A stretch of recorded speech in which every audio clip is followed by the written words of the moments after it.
Damai sejahtera Allah yang melampaui segala akal, itulah kiranya yang memelihara hati dan pikiranmu di dalam Kristus Yesus Tuhan kita. Amin. Bapak, Ibu, dan saudara-saudara yang terkasih di dalam Tuhan Yesus Kristus, firman Tuhan untuk kita hari ini didasarkan pada Yeremia 30 ayat 17. Yeremia 30 ayat 17, sebab aku akan mendatangkan kesembuhan bagimu. Aku akan mengobati luka-lukamu. Demikianlah firman Tuhan. Sebab mereka telah menyebutkan engkau orang buangan, yakni sisa yang tiada seorang pun menanyakannya. Bapak, Ibu, dan saudara-saudara yang terkasih,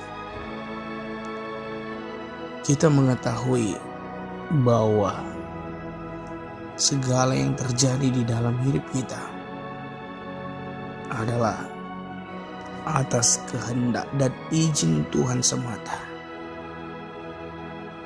Maka ketika persoalan sulit sekalipun,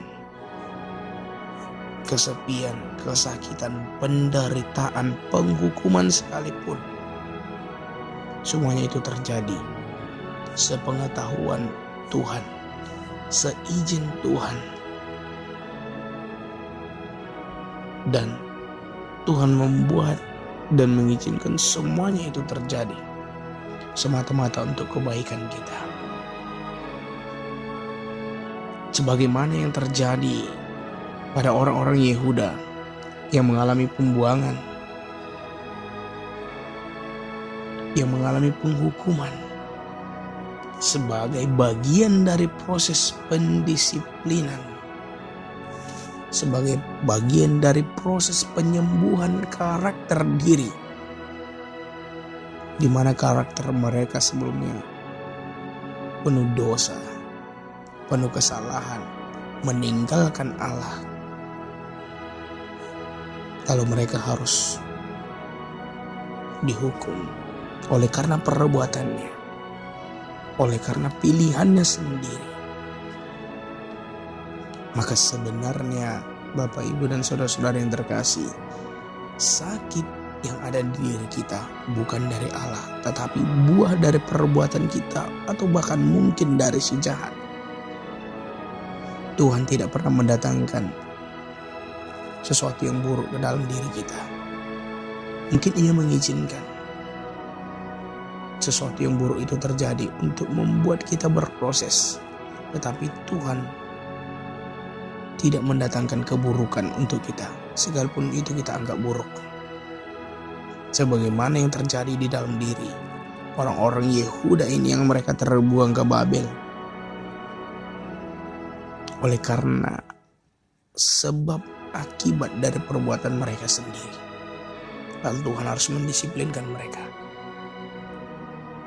Maka keadaan yang buruk bukan datang dari Tuhan. Sakit penyakit bukan datang dari Tuhan. Mungkin memang Tuhan mengizinkan, tetapi itu Tuhan izinkan untuk kebaikan kita di ujungnya. Dan satu hal yang pasti yang harus kita pahami, bahwa Allah buat kita selama-lamanya terbuang, terhukum, menderita, sakit, susah. Sekalipun itu diizinkan terjadi, tetapi tidak selamanya. Tuhan mengizinkan itu terjadi, tetapi Dia akan melepaskan kita. Sebagaimana firman Tuhan ini menegaskan, sebab aku akan mendatangkan kesembuhan bagimu. Aku akan mengobati luka-lukamu. Demikianlah firman Tuhan. Sebab mereka telah menyebutkan engkau orang buangan, yakni sisa yang tiada seorang pun menanyakannya. Jadi ketika kita mendapat kesusahan oleh karena perbuatan kita sendiri, menderita, sakit, terbuang, lalu tidak ada seorang pun yang mempedulikan kita, bahkan orang-orang terdekat kita, bahkan keluarga kita, bahkan orang yang sangat kita kasih, bahkan orang yang menurut kita mengasihi kita, jangankan mempedulikan, menanyakan pun tidak. Ketika dalam keadaan seperti itu, satu hal yang pasti bahwa Allah peduli, Allah mengasihi kita. Luar biasa perbuatan Tuhan. Luar biasa kasih setia Tuhan. Oleh karena itu jangan pernah menolak didikan. Jangan pernah menolak ajaran Tuhan sekalipun menurutmu itu sakit, susah. Tetapi jangan pernah menolak didikan Allah. Karena didikan Allah itu berbarengan dengan kasih-Nya.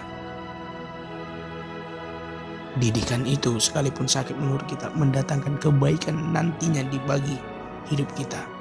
Karena ada kasih di dalam didikan Allah. Dia akan mendatangkan kesembuhan bagi kita yang berada dalam keadaan sakit. Mengobati luka-luka kita.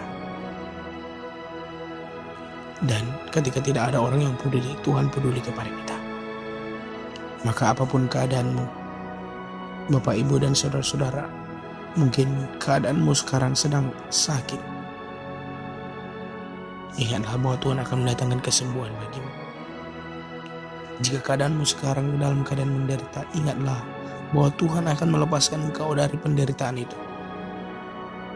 Jika sekarang engkau bergumul pada suatu hal yang menurutmu tidak ada jalan keluar, ingatlah Tuhan akan menolongmu, memberikan jalan keluar bagimu dari hikmat yang tidak pernah bisa kita duga dan kita kira. Ingatlah Tuhan peduli, mengasihimu, akan mendatangkan kesembuhan bagimu dan mengobati luka-lukamu. Maka apapun keadaanmu, datanglah kepada Tuhan. Mintalah kepada Tuhan dan percayalah kepada Tuhan. Dia akan memberikan kesembuhan, memulihkan keadaanmu, mengobati luka-lukamu, memperdulikanmu. Jangankan untuk memberikanmu kesembuhan, melepaskanmu dari penderitaan, mengobati luka-lukamu. Bahkan untukmu Dia mengorbankan nyawanya, memberikan dirinya di dalam Yesus Kristus untuk kesembuhanmu, untuk keselamatanmu, untuk hidup yang kekal bagimu nanti. Maka percayalah kepada Allah, percayalah kepada Yesus Kristus, dan percayalah kepada Roh Kudus. Datanglah kepadanya. Amin. Anugerah dari Tuhan kita Yesus Kristus, kasih setia dari Allah Bapa dan persekutuan Roh Kudus, itulah yang menyertai kamu sekalian. Amin.